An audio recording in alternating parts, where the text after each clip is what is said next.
Les chrétiens de langue araméenne qui vivaient dans l'Empire ottoman aux confins de la Turquie, de l'Iran, de l'Irak et de la Syrie d'aujourd'hui étaient des centaines de milliers, disséminés parmi les Arméniens et les Kurdes. Ils se concentraient particulièrement dans les montagnes du Hakkari et dans la région du Tourabdin.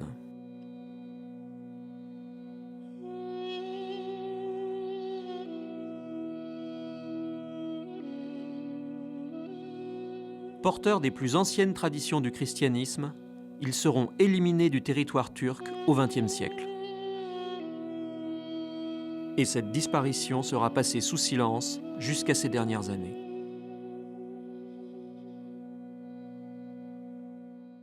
Le génocide assyro-chaldéen a eu lieu en 1915.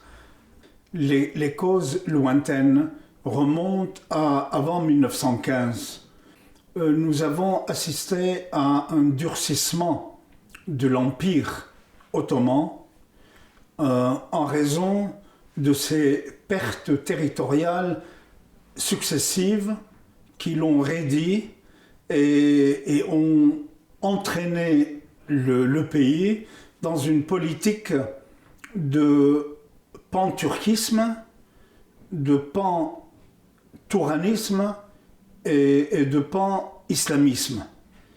Et cette nouvelle politique s'est traduite en 1915 par une répression féroce contre les populations arméniennes, assyro-chaldéennes et grecques, parce que l'Empire, de plus en plus défait, et perdant des territoires, il s'est orienté vers la partie orientale de son empire, à savoir l'Anatolie orientale. Oui. Or, dans cette Anatolie orientale, vivaient des populations qui, à ses yeux, étaient un obstacle à son expansion territoriale et à son nationalisme exclusif.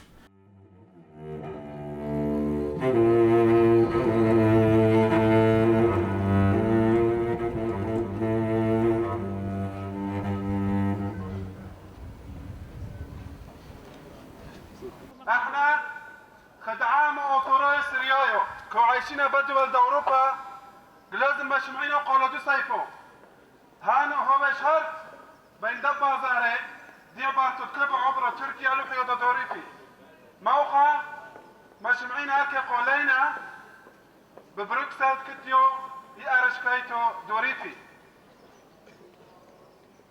تركيا لازم تدعو سيمو حشو وعمو مكتب زبنيدا واحنا انا بني درج دونان جديدا بختيلي بو سيفو لازم كل دكتور كل زبنو مامتينا لوبو لو قتلانو موخا كنطلبينا منخو ومدد كيت على بيخو اعمينا عم حذوذي ما شمعينا قولينا عم حذوذي السهدي لدميتي السهدي لدميتي السهدي لدميتي السهدي لدميتي السهدي لدميتي السهدي لدميتي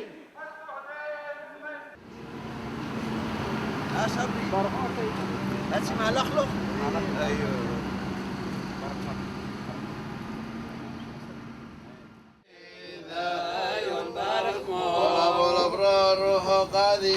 وصدر قومه ودبره ما نروي خون دمزينو الكالنت اللوحة شلون بدني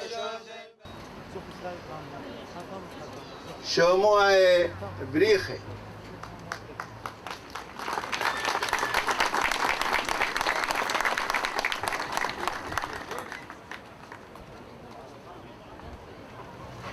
بيشاتو دنالفو وتشعمو تمونيتشي ليعيتو سرييتو ليسنادوس قادشتو هولا قرار كل شاتو دميسم دخرونو لسهدي دي شاتو تألفو وتشعمو حمشحصر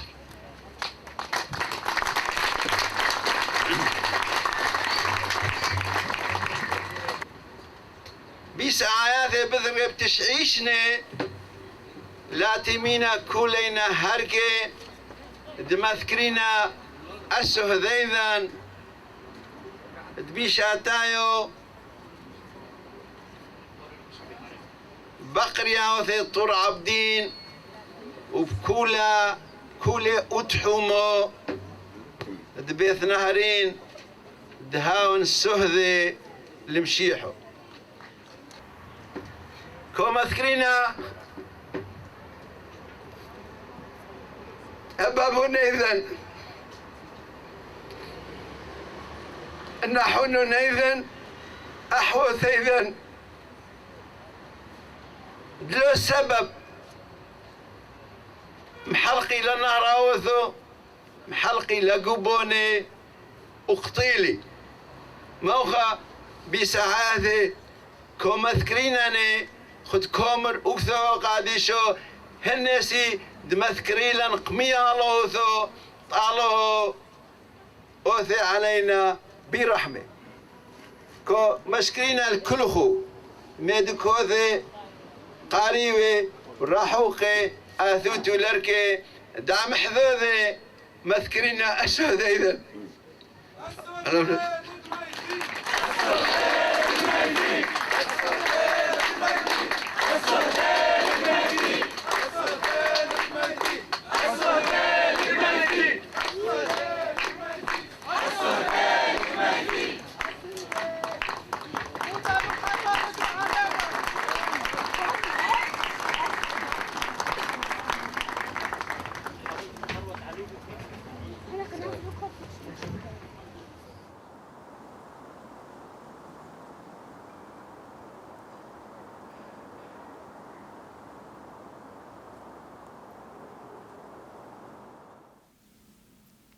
نعموثي فاد بكري ثوب أربو عمري شوعت منيشني كوثل بولي جدي دقبوخيو دقمشالو ألا نحو نيذي بس نعيمو وينو لكفو همينو لو زبنو راحوكو ميكم ترتيشني شامعنو اتشيثو جدي بحذو ايمو بالمانيا محكي لالي تريما نحو جدي هي بتور عبدين بكريثو داربو بوسي فوق طيليو وعدكم مدنو فنو يدي جدي ألانا حنونك بخيو تقتيليو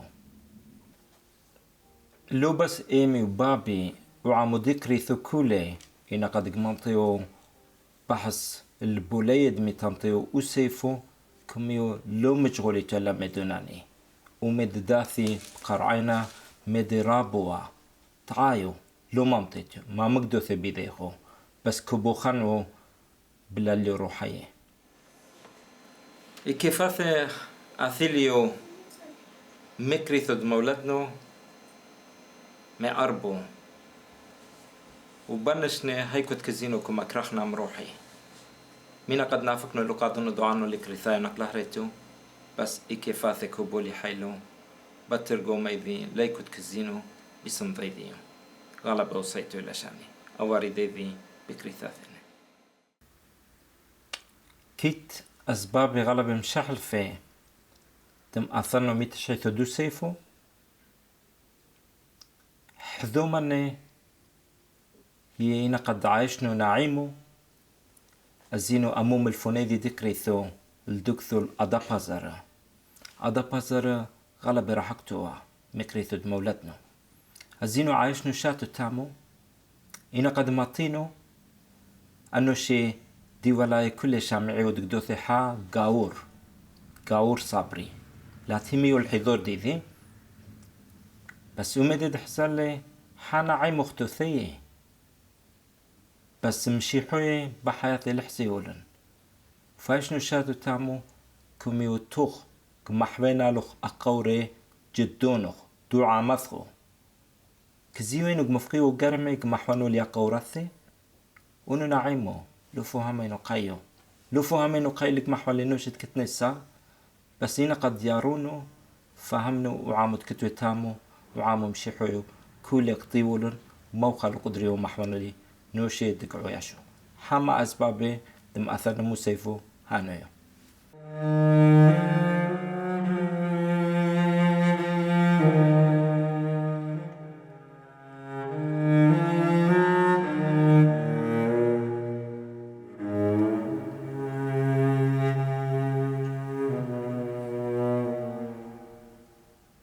لشان لي ذحتي ذي دو سيفو دو قتلو مايرو تايم قبل دعا ميذن دعا موثرو سيريو دمشي حوي لكنو غلبي كتوين السوبي أزينو شامعنو أتشيا وثثي وهركي كتلي إشمت صوروتو بس كتلي بموات تلاقينو بألمانيا بسويد بفرنسا بهولندا مدلي كولاي هاني محكلة لي أجدو نثي وهندثي أيدر بوقتيلي بنعمو ثي من صعبوثو عايشي غالبي مأثنو ميتشعيثو دوزلام سوانو إنا قد محكلة لي وحنو أيدر بوقتيل من صعبوثو قرشي بحياتي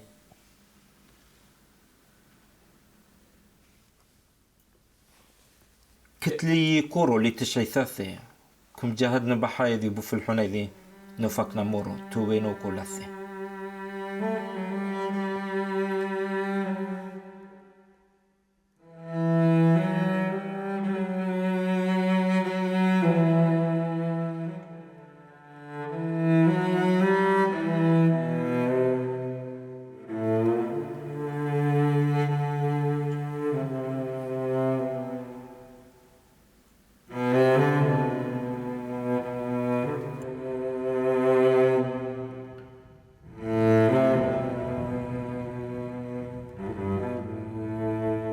مولدنا بيقريثو تكفرو يا ليتو هو بابي قاشوي هي عم شتوقع شحر دي قريثو مصرين يقتل أشعو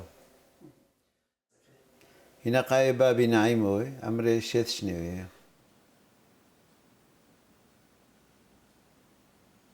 هي دمانو أنا دايما لو كنت بحث غير من روحية بيشاتو دانا الفجام حمشاصر لو بس أنا رمي اقتيلي قتيلي أنا رمي أسيريوي أكلدوي أوثوروي يعني بوحدو داو دي عثمانية أمشي حي كل اقتيلي بس هولودو إنا قد كتينا بتركيا نوشو لو مجري واد منطقة بحث دو سيفو وهي بتركيا والسبب دتري هي هانويو ميكم بكموشني نافق لك ثوو بوليشنو سويدويو بيسويت يومو كحوزينو كثيليو كثو بو بوست لو بيتو فتح لي كاليو كثويدي كيتو قانيو سيموكو كالكثيو أعلى كثيو صبريات مان هاتكم دقلت هاتلك ذاتو مكتب زبنو احنا بوا فريضان بتركيا مشي حوية لقطيل هاني الدول الإمبريالية فرنسايو وإنجليزيو ألمانيايو تكبري فولغي تركيا هانك يوك تهمي لنوخا بتركيا تعطايم قابل دمشي حوية ليتو هات مني سباتات كتلوخ ومحيلة ألوك ثويدي إلى بوك ثويدي كتو كثيو لو أنر منوي وعامو ثروي سريو يستقتل بتركيا بثر متفكر لي باشيو لي تعلي ماو وتركو يدم شضر لي كمرو مني سباتات مني ذحتو كتلوخ هاو تفكلي لي زتر تموزدنو إي ذحتي دي هانو سبب داتريمي.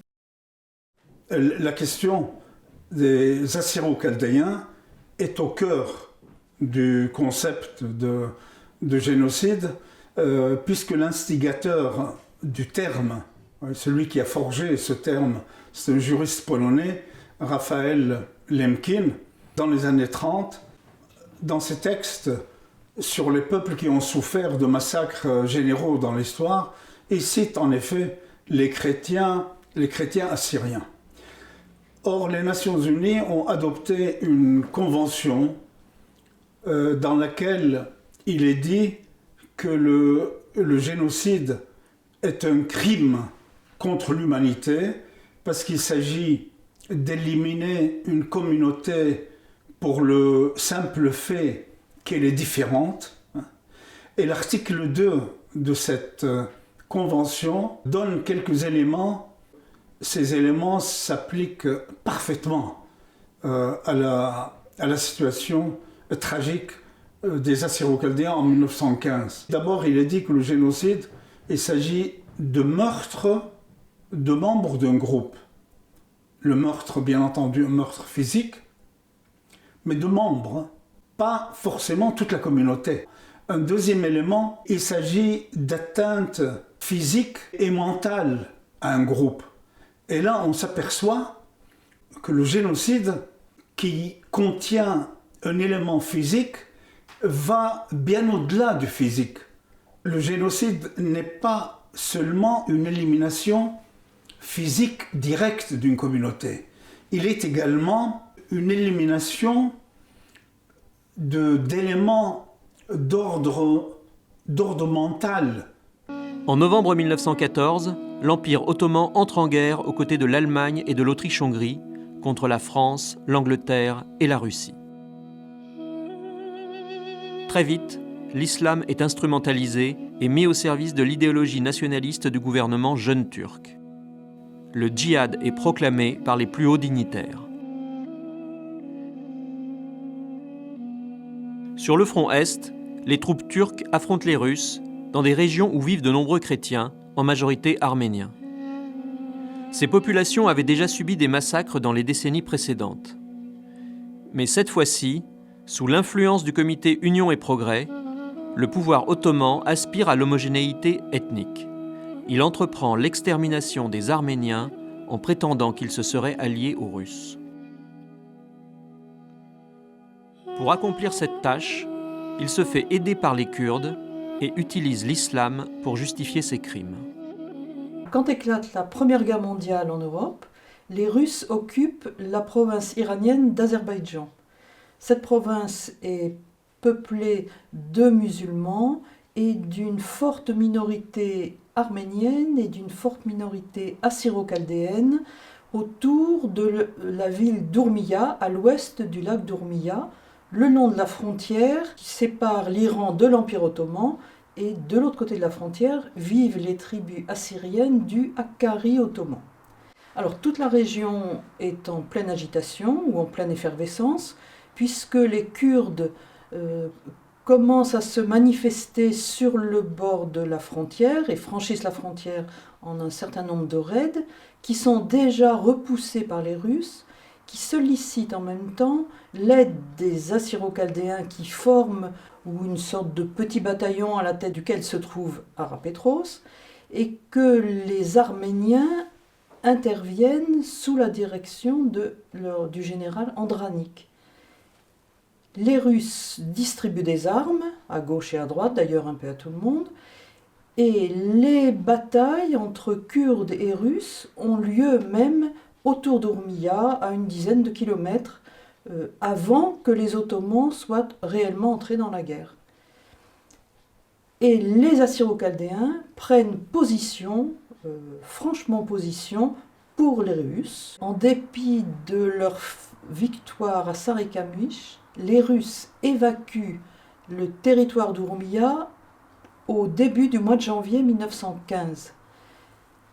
L'armée ottomane entre donc immédiatement après leur départ dans la ville d'Ourmia. Les chrétiens qui le peuvent se réfugient dans les missions lazaristes et presbytériennes d'Ourmia. Les autres, sur le chemin des armées ottomanes, sont violemment ou sauvagement massacrés par les commandos qui sont à l'avant de l'armée ottomane et qui relèvent des organisations spéciales mises en place par Enver Pacha et Talat Pacha. Dans le village de Golpachan, des Kurdes ou peut-être des Iraniens massacrent d'une manière extrêmement violente les hommes qui sont restés et emmènent les femmes en captivité ou les jeunes filles. Et par ailleurs, dans la vallée de Salmas, à Dilman, qui est le chef-lieu de la région, le Vali de Van Jevdet Pacha demande aux Iraniens de livrer tous les chrétiens qu'ils ont protégés jusque-là et les exécute d'une manière extrêmement sauvage en précipitant leurs cadavres dans des puits ou dans des tranchées qu'il leur a fait creuser. Des milliers de chrétiens avaient péri de faim, de froid et de maladie en janvier 1915 lors de l'exode de 25 000 personnes vers le Caucase russe. Plus de 10 000 Assyro-Chaldéens meurt sous les coups des Turcs, des Kurdes et des Persans dans la région d'Ourmia et de Salamas entre janvier et mai 1915.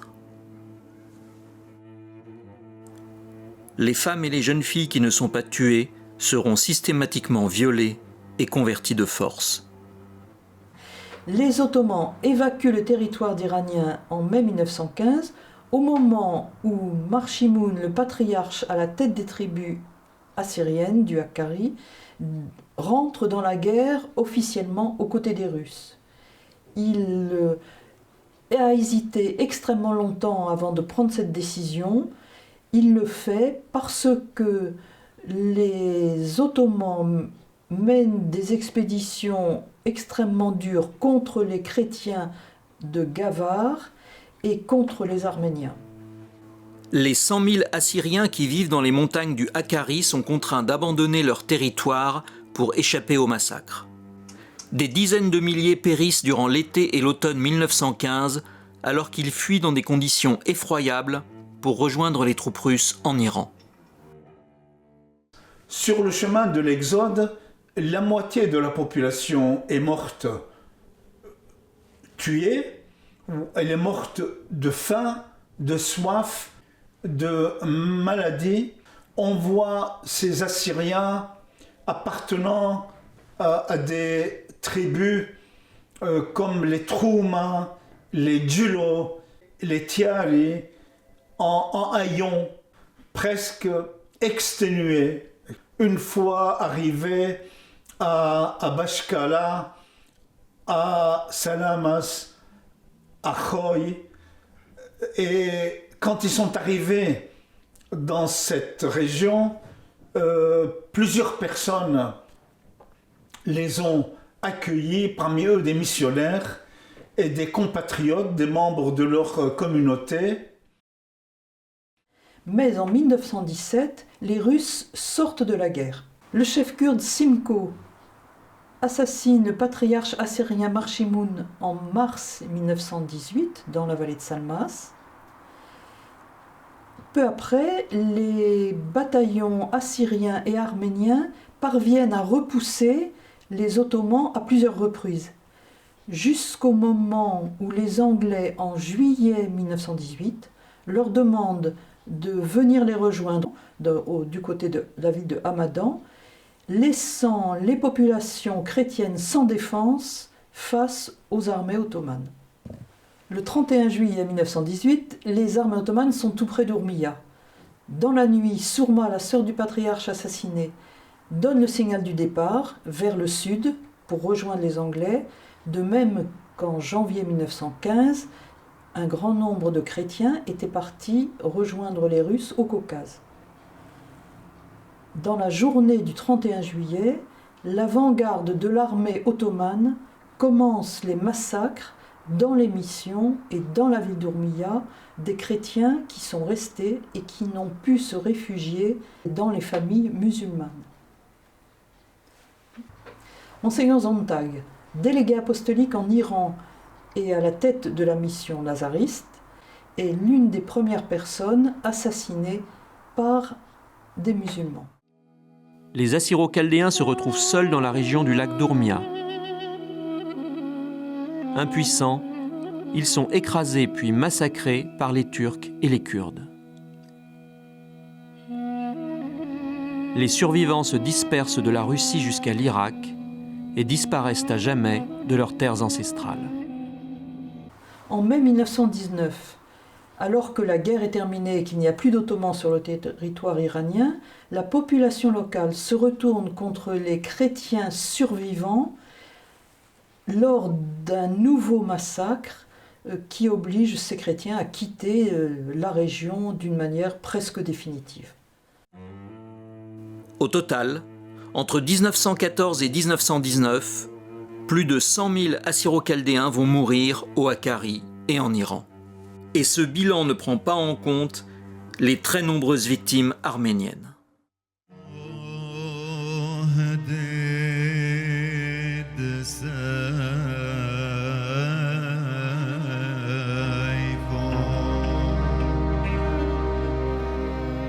صهد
Plus à l'ouest, à l'intérieur de l'Empire ottoman, une purification ethnique de grande ampleur a été exécutée méthodiquement à partir de 1915.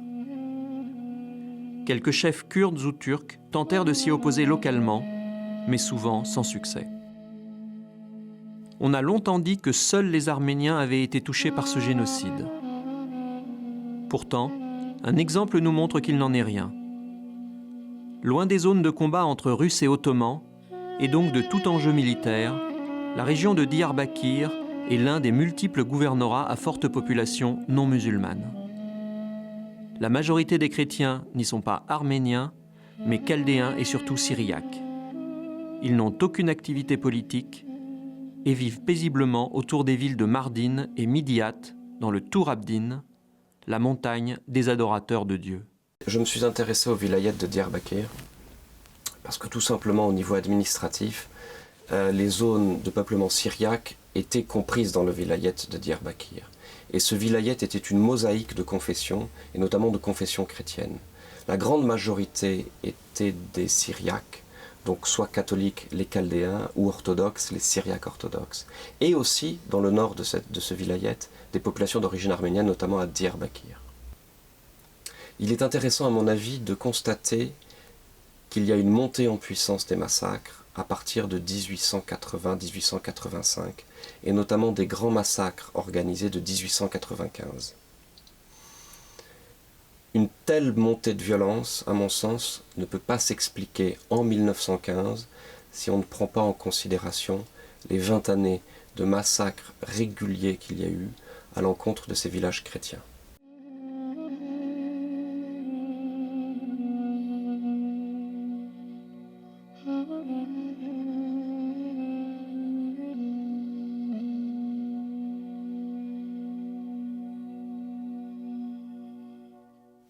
On a longtemps cru qu'en 1915, les massacres n'avaient pas touché le Tour Abdin et s'étaient limités aux populations arméniennes, qui sont plus au nord du vilayet de Diyarbakir. En fait, en consultant les archives, il n'en est rien. D'abord, les massacres ont commencé à Diyarbakir, comme en 1895. Ensuite, sont venus jusqu'à Mardin, quelques jours après seulement. Et comme une traînée de poudre, ces massacres se sont répandus dans un premier temps à Midyat, qui est la grande ville, la capitale du Tour Abdin, et s'est répandu ensuite dans tous les villages du Tour Abdin.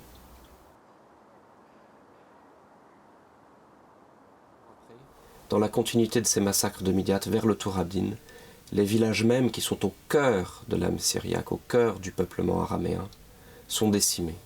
Et nous avons des témoignages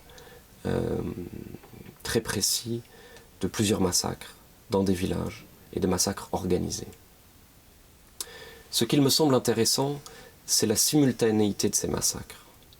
Comment ne pas parler d'organisation alors qu'en l'espace de quelques semaines, dans des régions où les communications par voie terrestre sont excessivement difficiles, comment ne pas imaginer qu'un ordre n'a pas été donné? À la fin du mois d'avril, les massacres commencent à Diyarbakir. Quelques semaines après, au début du mois de juin, Mardin est touché. Un premier convoi est organisé le 3 juin, un second le 10 juin, un troisième le 15 juin, un quatrième le 23 juin, et le dernier partira le 2 juillet 1915. Plus de 80 ans après les événements, on a mis à jour le témoignage capital de 2 moines dominicains français qui sont présents à Mardin en 1915, Jacques Rétoré et Hyacinthe Simon.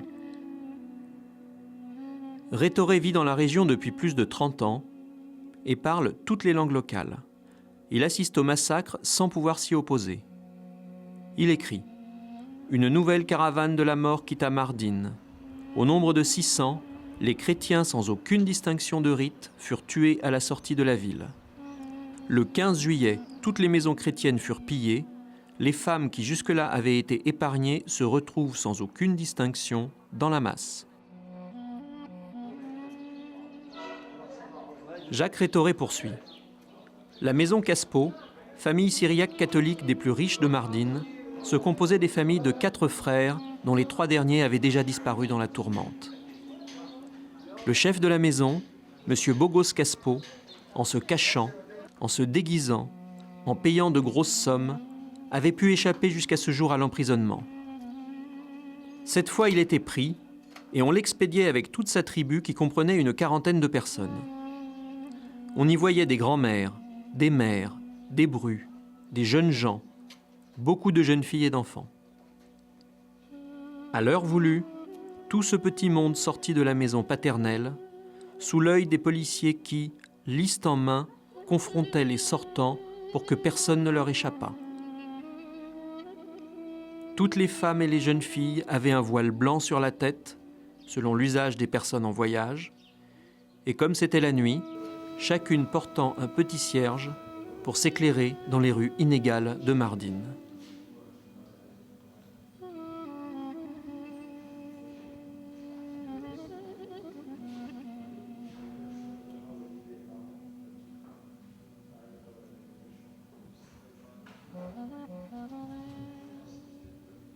À la date du 29 juin 1915, le patriarche Ramani nous décrit un convoi de déportés chrétiens de Mardin à Dara.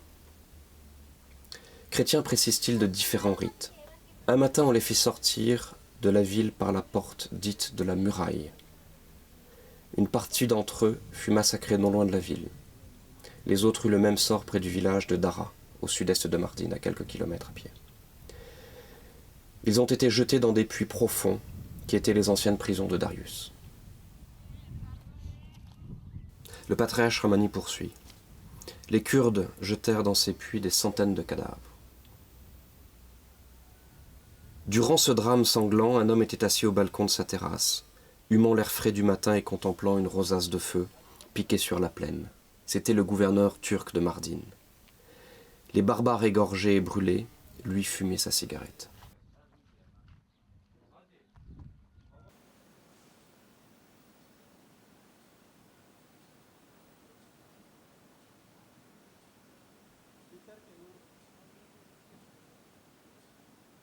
De Mardin à Midyat, les massacres se répandent comme une traînée de poudre. À Midyat, quelques semaines après, à la fin du mois de juin. Le 21 juin, les massacres commencent. Dans un premier temps, tous les membres du clergé sont arrêtés, des Syriaques essentiellement, des Chaldéens. Et les moines et les prêtres sont tout de suite exécutés. La technique de destruction est exactement la même. De Van à Diyarbakir, à Midyat. Dans un premier temps, on arrête les notables, ensuite les représentants du clergé, évêques et prêtres, ensuite les hommes, et enfin les femmes et les enfants.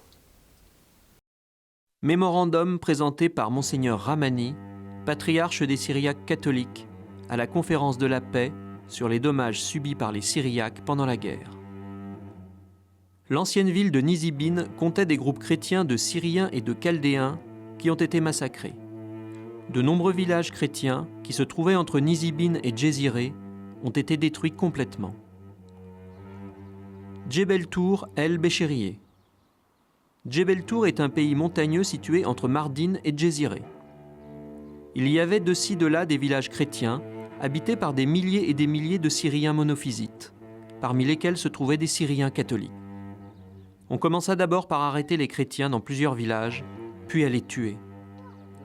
Les chrétiens se réfugièrent alors dans la montagne au chef-lieu de la région, la ville de Midyat, et ils organisèrent la résistance contre les troupes lancées contre eux par le gouvernement. La lutte dura plusieurs semaines. Finalement, les chrétiens durent se rendre après avoir perdu leurs plus solides combattants. Un massacre général eut alors lieu dans presque tous les villages. Ephrem Barsom à propos d'Hassan Kayef, situé sur le fleuve Tigre, où vivaient 1000 Syriaques. Le village fut complètement rasé par les Kurdes et les soldats agissant sur l'ordre du gouverneur de Midyat. Le massacre dura pendant 4 heures dans un déchaînement de violence inouïe qui n'épargna personne, ni femme ni enfant. Il n'y eut aucun survivant.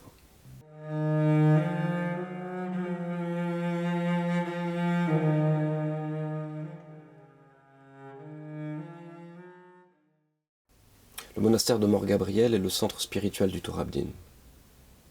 Il a été bâti à la fin du IVe siècle. Le père Armalé nous indique à propos du monastère de Mor Gabriel, où 70 habitants du village voisin de Kfar Bey s'étaient réfugiés. Le monastère fut attaqué à l'automne 1917. Tous ses occupants furent massacrés, ainsi que les moines et 2 prêtres.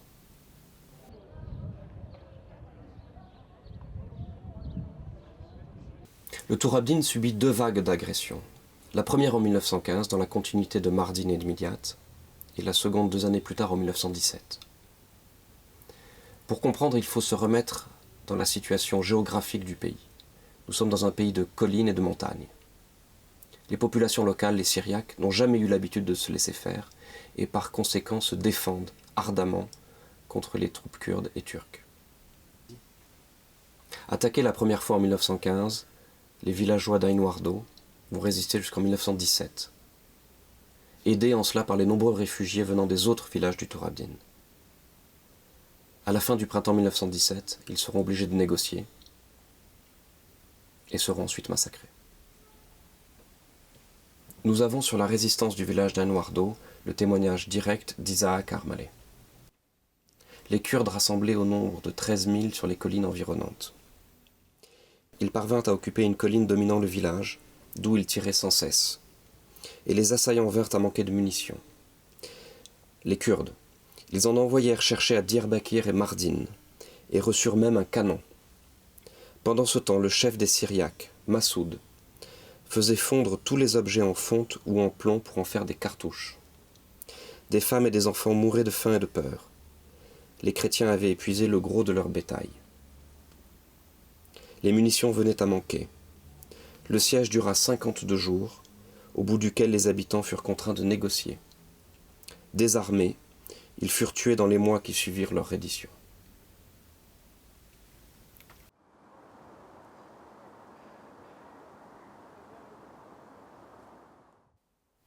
On estime le nombre des Syriaques avant la guerre à plus de 100 000 individus pour la région même du Tour Abdin.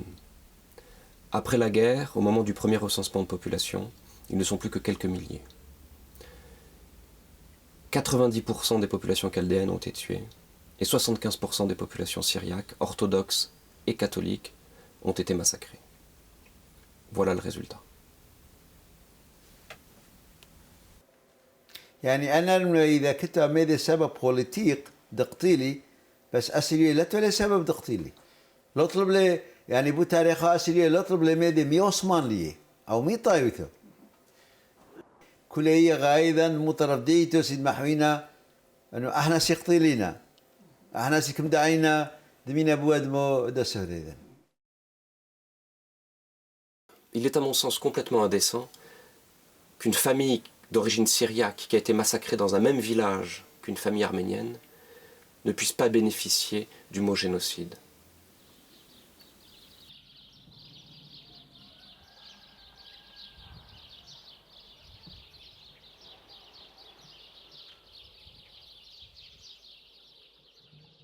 Mémorandum du 2 avril 1920, présenté à la conférence de la paix par Ephrem Barsom, évêque et futur patriarche syriaque orthodoxe. Nous avons l'honneur d'exposer à la conférence de la paix que sa béatitude, notre patriarche, nous a chargé de venir lui porter l'écho des malheurs et des vœux de notre nation syrienne, ancienne descendante de la race assyrienne, qui réside en général en Mésopotamie et en Arménie. Or, voici les principaux points que nous formulons. Premièrement, il est à bien considérer que cette nation, à l'exception des malheurs dont elle était le sujet dans les temps passés, pour ne rappeler que les massacres de 1895, fut surtout celle qui a le plus souffert de la tyrannie turco-kurde pendant la guerre par rapport à son nombre. Les massacres dépassent dans notre propre communauté un chiffre de 90 000 personnes comme on le voit dans la liste ci-jointe.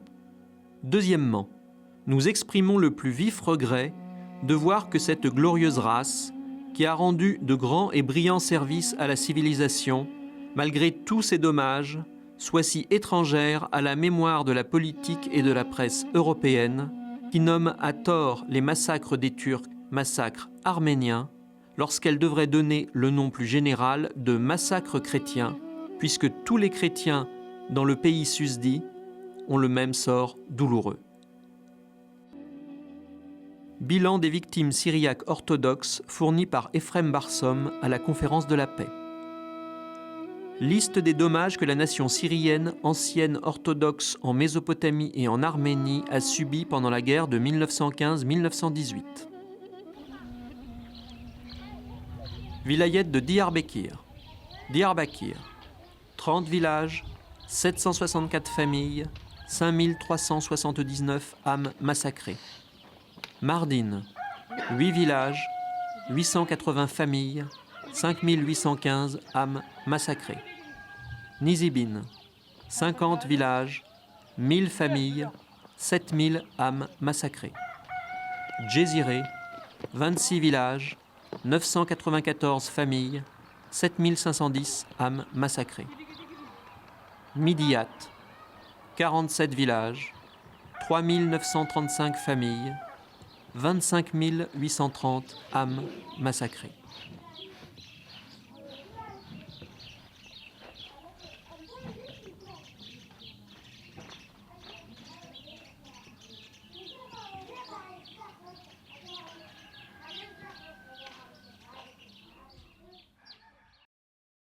اماتنا مدياده هي صاله بالضايا او يقام الدنيا قران هي بصاله بالضايا جنيه بو صاله بالضا حرب صست بوبو او شيله مدياده تمام لا شيء في الله بيت بون السراب واقر بردابوني تمام صيوا قنداب قوشتي في الهي مدياده هال بوبون هنقول لا شيء واجب بشرين هنقيك وشتبونا بيت بون السراب قصر عسكازة تدال صيبون مسلمان قلبنا السروانا وما خنجرك الواحد دانو تابيتنا السرهب لا مكي مرة صوند خوار قدنا بلا شارع حفتي 5 سنتين خوين بوا كتبو حنقي لا شال سرهب بربري ديوار شيبو بو حفتي 5 سنتين بقصر ما لا عبدوك هذا بوسين قو دولا خدي وكاد خوينا إيسانا بشركة رهركي بما هو بهيستياغو كشاو سبي مارينه تشتيد قران وسبي حاجو وسبي خاشو خوينا ويلا باكرين لا شيء خدان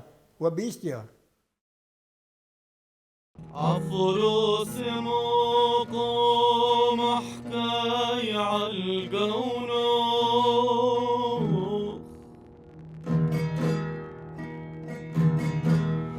أين صوعون فالفيل قشمو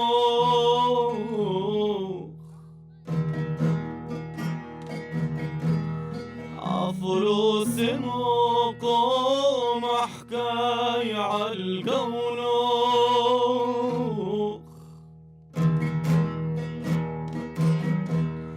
أين صوعون فالفيل قشمو أدمكم أبرا بخطوط تفوتو أدمكم أبرا بخطوط تفوتو أدمد من بزلوخ طريشو بيدوثو كيف الطرولي شليلو ويتو الشربو محكاي والاشمك شويتو اسمي يحكو ميزانو ويحكو بزيرو يحكو بزيرو ميزاز عمرك مقايو عمو عملي مو شيفي تروي مو بسيو لو مو شيف ايه كي بوقت محكت لن من حزالوخ بوسيفو ايه كل ما يدحزين شكون من يدارو مار دو ما نرولوخ ميسيفويو قلت لي عمد بابي ملكي قولي عميني بقر يمشي على اللبشيجي لا تكوت ومرارو في المنيو لو ما شلم احنا ديعيتو قليلا لا تري بابك تحريني ومن توقي متشيكو بيعيتو لا بيطايا علينا متشيكو بابا هذا لو تيني كل اللي بعدين أين عيتو؟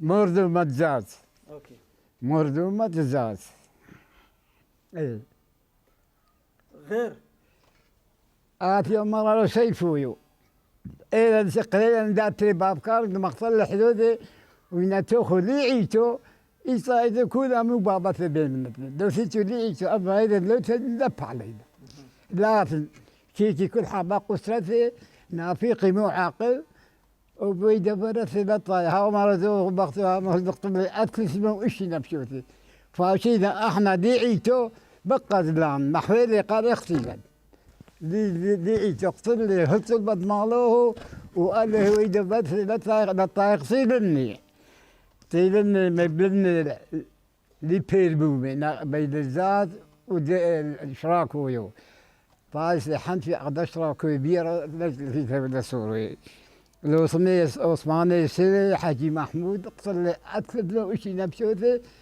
لي بيربومي برفل إينورو أبي تري مني محزمي مخلصي ما هديو فدقي وما خلصيو لو محزمي متوري لا قلامات فيه هو اللي شايحين لا دي المستيني ما هديو فدقي ما خلصيو ما خلصي تري مني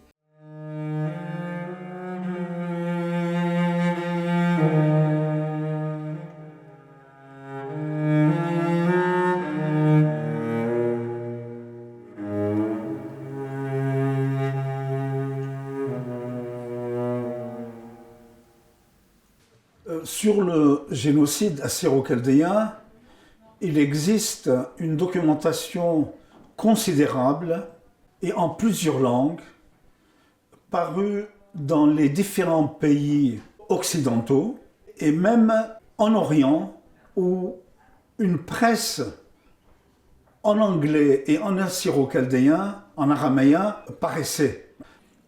Et on constate que cette communauté n'était pas oubliée. Son drame était au cœur de l'actualité. À côté de cette presse, beaucoup de livres sont parus, les années même des massacres. En France, notamment, Joseph Naïm a publié Les Assyro-Chaldéens et les Arméniens massacrés par les Turcs en 1920. D'autres ouvrages sont parus.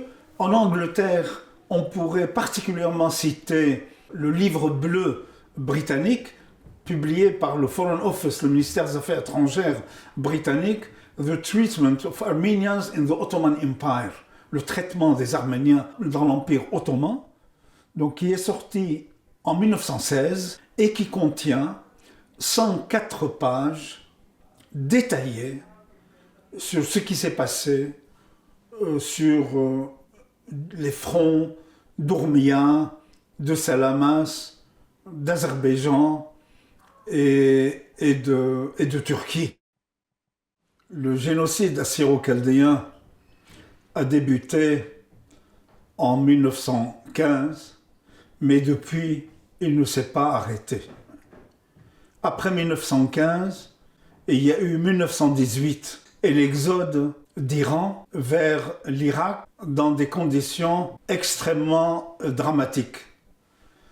Une fois arrivés en Irak en 1918-1920, ils n'ont pas été à l'abri de nouveaux massacres, puisque s'est produit en août 1933 les massacres qu'on appelle de Simele, parce qu'une partie de ces massacres ont eu lieu dans ce village où plus de 3000 Assyriens ont été massacrés, ce qui a provoqué leur exode vers la région du Khabour en Syrie.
Après la Première Guerre mondiale et sous la Nouvelle République turque, les massacres avaient cessé.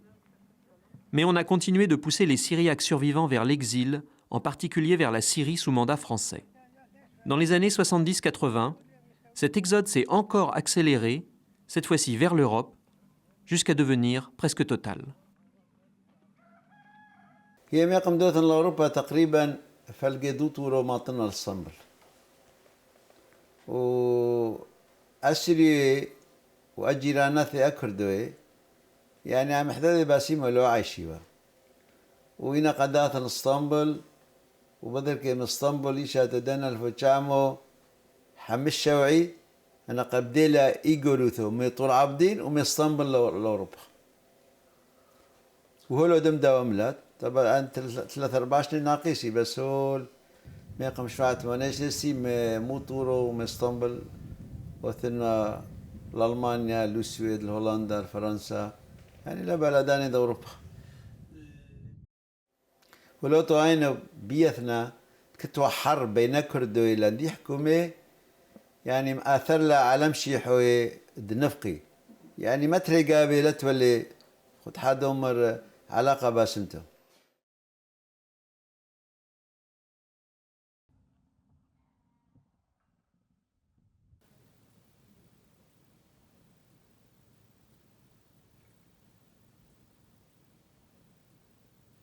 De nombreux Syriaques ont été tués dans les années 1980-1990. Certains par des groupes liés à l'État turc et d'autres par les Kurdes du PKK.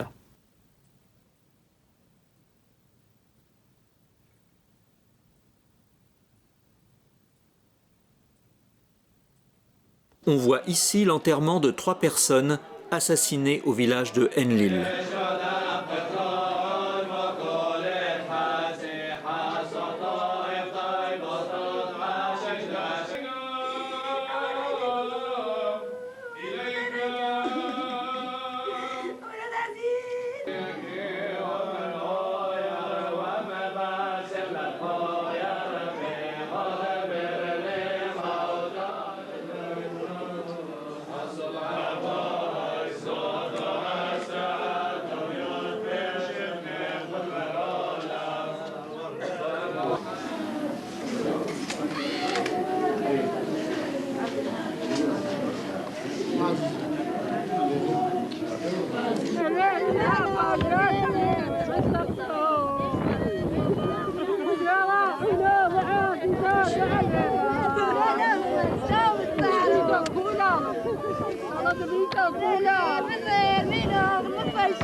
الدياسبورا دعموا ثروي سريو التي عاتقتو حاولة 3 سنة يعلموا دعم إذن حاثو كوريو مدرشوث علوي هاركي وتعمو قميتركلو كوي شيولد ايدنتيتي هوية قابا كم شيلي شيولي احنا منا قايم بربزينا قايب بريثونا تعمو حزن قميتركلي بيشاتو دنرفو تعمو حمشحصر ولا شاناي والصويو تامو كوكشويك فرقي تري متلو ثمو عمثك طيلي ومؤثرين مشيولانو وزبنو دوثي ونقوم تياكانو إعلامو ثو أثوريتو سريتو وشيولانو قميدولي زتر مزبنا كله كتيو صويو لشان روح وبثر كين فرقلي أقطري أشيولت كتلان ببريثو كله ساهمو رابو هني نتيجة دو مدداتي بقرعينا بنالفو تشامو همشخصر يو إذا أوعى ميدان بنا الفوتشامو حمشاصر دلو مقتلو من يونو من أوخا رابو أكيد ديموغرافي ترابدين هو يوم بدلو إيه هو يمثوني تدعى ميدان ليو محيلتو هوخا احنا بنا 4 قرناوث دبريثو لومي بربزيوينا.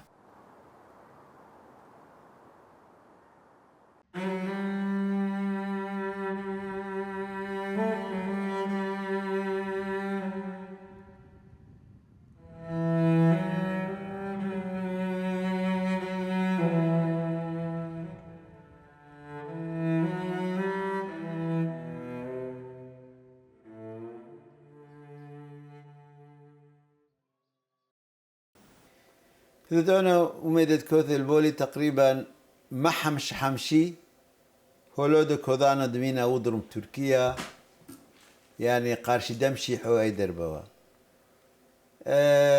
تقريبا هول يعني كيبان دمينا لحمشة الشيء السياسة التركية مقابل دمشي حوي اللي هم بدلوا غلبي بس عن 3-4 سنة قد كبعوا دعبروا لأوروبا يعني غلبي فاش كنبسمو كبدو حقات لمشي بلا خص لسريوي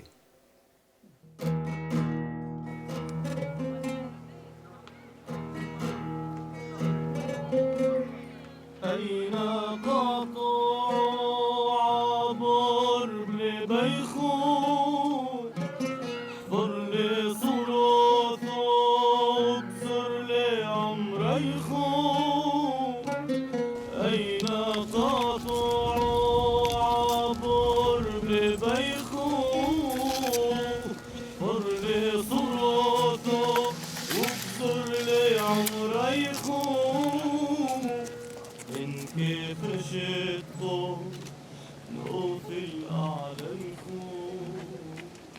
Aujourd'hui, c'est un peu particulier car le génocide que nous dénonçons, la mémoire des victimes que nous honorons, eh bien, tout cela avait été oublié par l'histoire.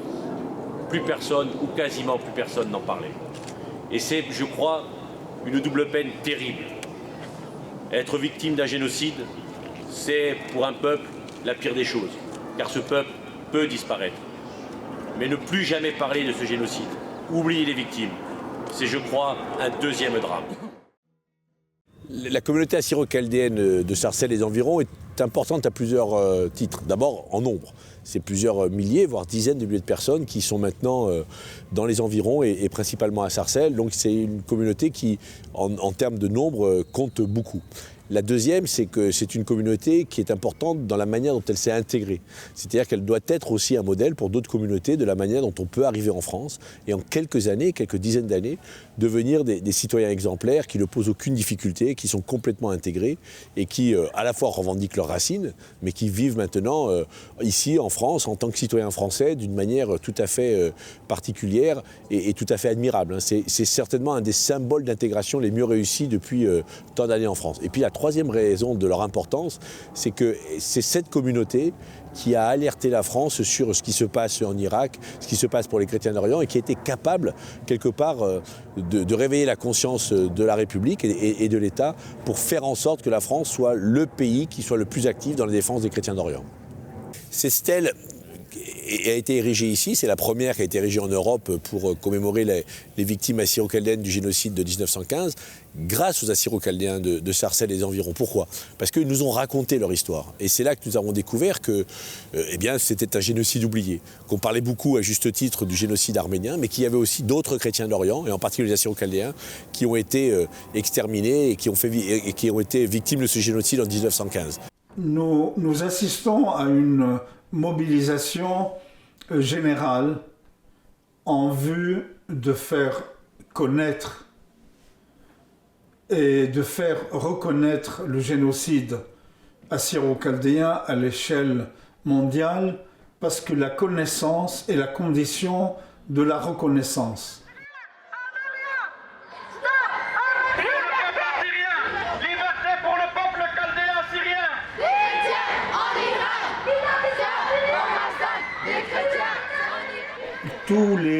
Tous les partis politiques, les organisations sociales, les associations, les mouvements caritatifs et les églises sans exception, y compris les plus importantes hiérarchies, sont mobilisés et œuvrent en diaspora et dans les pays du Moyen-Orient pour faire mémoire de ces victimes et les faire reconnaître sur le plan international par les Nations Unies, par le Parlement européen, par l'Union européenne, la Commission de Bruxelles, par le Conseil de l'Europe.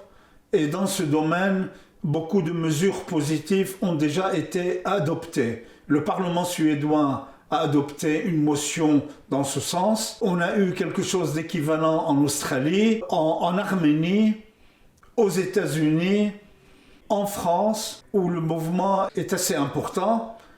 Et tout cela fait espérer que ce génocide est sorti de l'oubli et il est sur la voie de sa reconnaissance diplomatique, politique et juridique par la communauté internationale.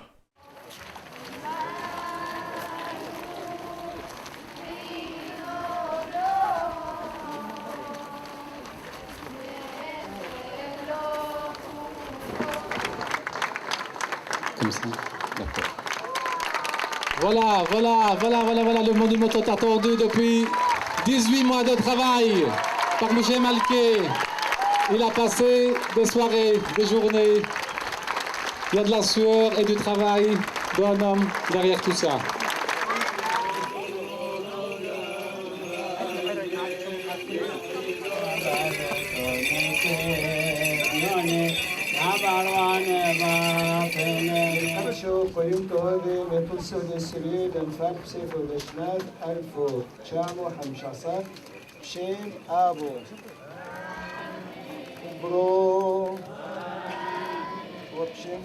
Sabri Atman devant le monument. On peut applaudir.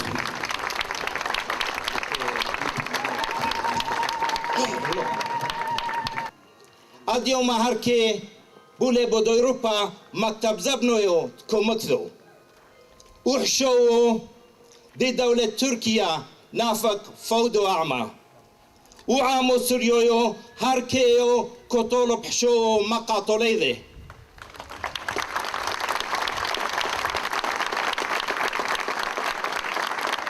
وعامو سريويو باشومو هيذي كله كتيو حامو أورومويو أوثرويو كالدويو سريويو حامونا ها بولونا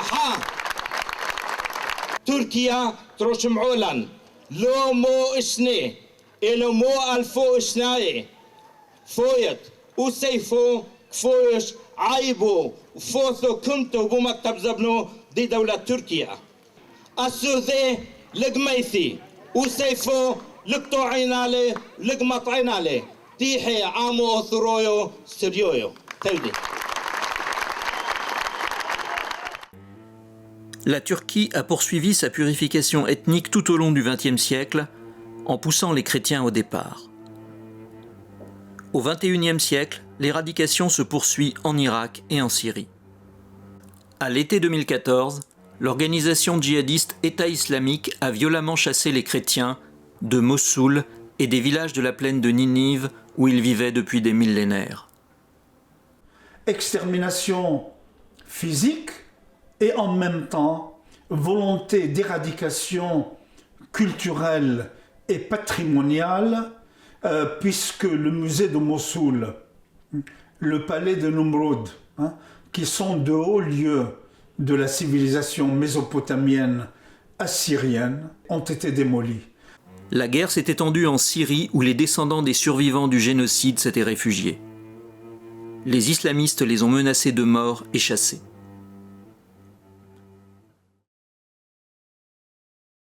à partir de Tetztel et grâce aux Assyro-Chaldéens, nous avons décidé tous ensemble de faire en sorte que la France, un jour, reconnaisse officiellement le génocide assyro-chaldéen et surtout, une fois qu'il sera reconnu, qu'on ne puisse pas nier l'existence de ce génocide. Car il n'y a rien de pire pour les Assyro-Chaldéens, comme pour les Arméniens, comme les autres, ou comme pour les victimes de la Shoah, que quelqu'un puisse dans notre pays nier la réalité de ce génocide. Donc le processus est là, nous avons décidé de mener ce combat, j'ai bon espoir qu'il aille jusqu'au bout, mais la volonté c'est celle-là.